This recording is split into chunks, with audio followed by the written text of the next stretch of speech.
Back, everyone, to OpenLine. Glad you're with us. We're talking about the documentary, By Design, the shaping of Nashville Public Schools, put together by the Nashville Public Education Foundation. It has been airing in screenings all around the city, and it just aired in its entirety right before OpenLine here on News Channel 5 Plus, 1 hour. And we have with us David Ewing, who's in the film, historian, of course, and Katie Cour, president and CEO of the Nashville Public Education Foundation. And David, I want to ask you, there are several mayors that are interviewed in this documentary. What kind of stands out to you most as you look at the progression of mayors and what these mayors are saying? Well, it was interesting interviewing Phil Bredesen for this documentary because he was the first mayor in Metro government history to pronounce education is the most important thing I will do as mayor.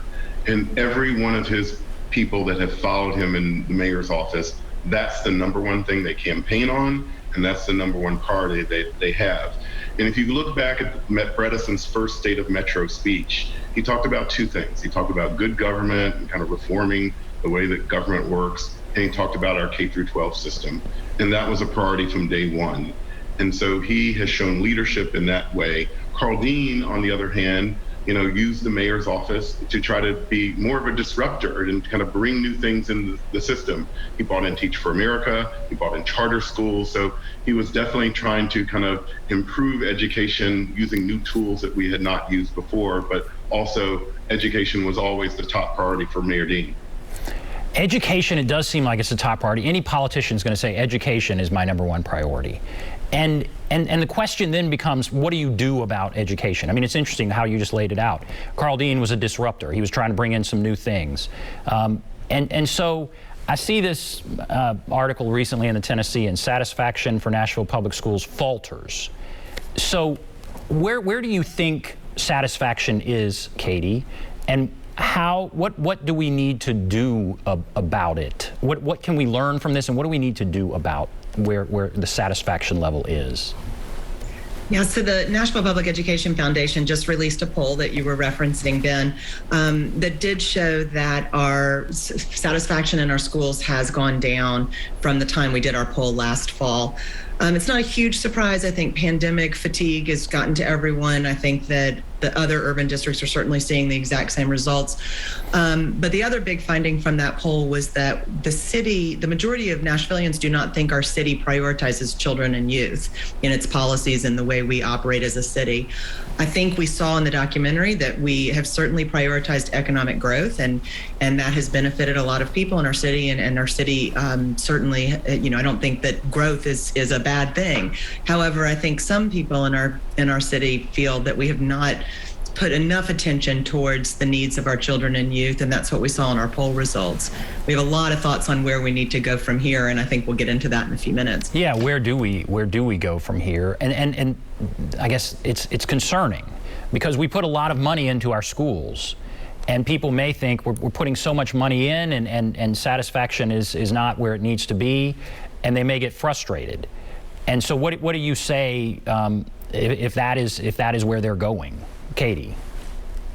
Yeah, so for for decades, we've been trying a lot of different education reform initiatives. We've tried strategies that have been suggested from the federal government, funded by the federal government, funded by the state government, initiatives at the local level. Lots of different things in our district. We heard David just mentioned two, Teach for America, charter schools, but there's thousands. And yet we haven't seen the needle move in the way that I think we all want for our kids. And so when we started digging into that at the foundation, we really assessed two things. One is that we need to continue to try to improve our public schools. Absolutely. We need to try new things. We need to scale successful strategies. We need to make sure there's a great teacher in front of every classroom for every student, et cetera. But at the same time we do that, we have to also identify and break down the citywide systems that are preventing our kids from thriving in school. And so that's some of the things that you saw saw in the documentary that issues such as affordable housing and economic opportunity for families, the ability to build wealth, the ability to own a home, these things that really we all want for all Americans and all people, we don't see obviously equitably distributed in our city. And until we really dive into that piece, we're not going to see substantial differences in our schools. Obviously we will have one-off success stories, but I don't think we will move the needle in the way that we need to. We have Reverend Fuzz on the line. Let's go to Reverend Fuzz. Hey, man. It's great to hear from you, Reverend Fuzz. Thank you for calling in. Okay, I got a remark, and I want to get your guest to respond, okay? Hey, David, I followed Nashville a long time, and what I'm going to say is that I feel like that the breakdown and the failure in our public school system, at the root of it is very terrible race relations. That it's really pitiful how our race relations translate here in Nashville. Now, you got to admit that down south, you find private schools at Baptist churches and Methodist churches. You don't find that up north. You find private schools at Catholic churches up north. But down south, a lot of Baptist churches. Those private schools came about because of so-called desegregation, busting immigration.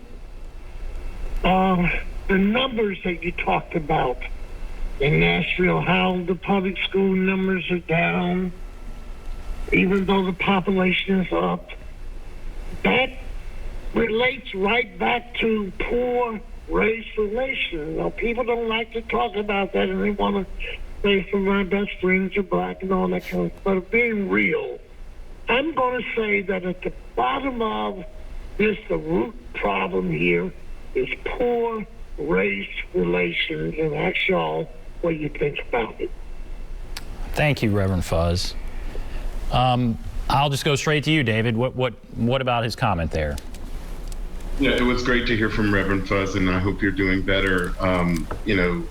He is a leader who has always never shied away from expressing his opinion, and a lot of kind of our problems that we have dealt with, and the film definitely talks about this in the past, goes through segregation and race relations, particularly the bomb at Hattie Cotton School that happened the night of September 9th, that someone put a bomb in an elementary school where young kids were going to be educated. It went off after midnight because it wasn't there to kill children. It would have killed mainly white children if it had gone off during the day, because one African-American girl had enrolled in the school. It was to send a message: don't come to our schools, you will be harmed.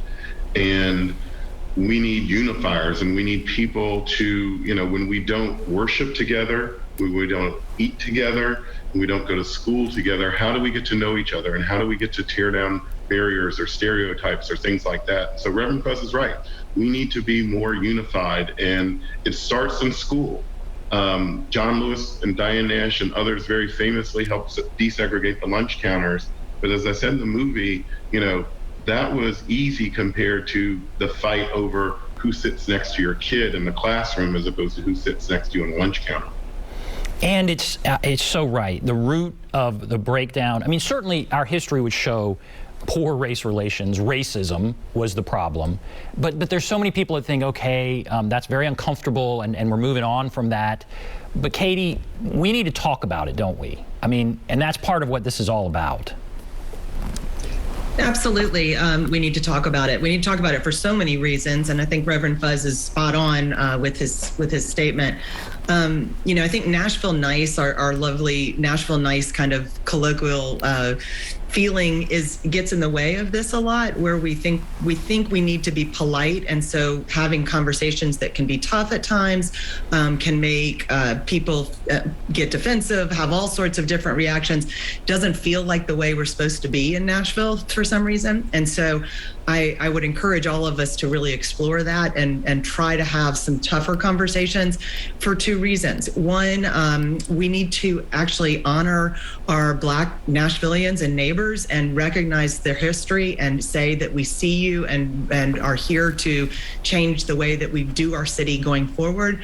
And then we also need to understand, learning about history is not about making white people feel guilty. It's about breaking something down so that we can build a different future that is just and equitable for all people in our city. Can we do that? Do we have a foundation for doing that? And that's a hard question, but Katie, I'll throw that to you. Yeah, I think we've seen in our city, Richard Dinkins at the end of the film, I think is the most important part for me, because he has this inspiring way of galvanizing you to say this is possible. And I think we've seen in Nashville, David and I are both lifelong Nashvillians, and we've seen moments where this city has come together and united and done amazing things. And I think we are at that place where we can do that again and be a different type of city going forward. So having people like Richard Dinkins who have laid the foundation for us, I think now there is a generation that needs to take the mantle up and drive us into the future in a much more progressive and open-minded way. Okay, let's go. Oh, go ahead, David, go ahead. The film ends with a very hopeful message of Judge Dinkins that we can do better and we could bring together. And this is kids. This is the most important thing that we do. I remember the most famous political commercial in Metro history was Bill Purcell putting the desk in his front yard in East Nashville saying, I'm going to fix your schools and I'm going to fix your neighborhoods. And that really resounded with people, and people thought, and during his first, I think, 3 months of his administration, he visited every single public school and put a roof or a new roof or repaired the roof on every school. There was a lot of deferred maintenance that had been going on in our school system. That's okay. That's great. That's a great example. All right, Augustus, you're on the line. I have to go to a break. We'll come back. We'll take that call and others. There's the number 615-737-PLUS. 615-737-7587. Take a break. Be back right after this.